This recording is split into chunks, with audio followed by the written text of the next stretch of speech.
We do have oil demand growth for this year higher than last year. So last year's demand growth was pretty much, 0.6 million barrels per day.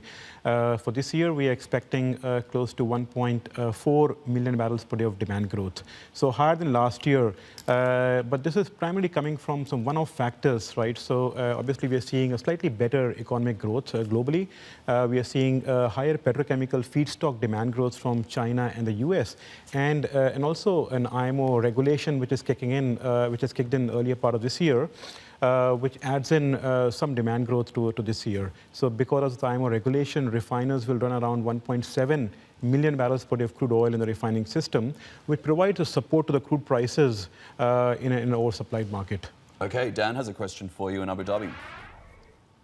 Sushant, traders have been combing through the latest OPEC and IEA monthly reports. Anything that stood out for you?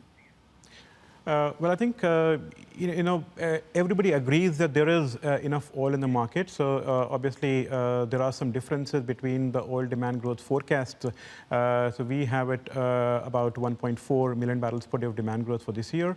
But obviously, a key uncertainty which was around when we talk about demand growth was around the U.S. China trade dispute. Now, there has been some resolution in the market with the signing of the last week's trade deal, which has reduced the downside risk to the oil demand outlook for this year, at least for now. So we'll have to monitor how the progress is between that agreement.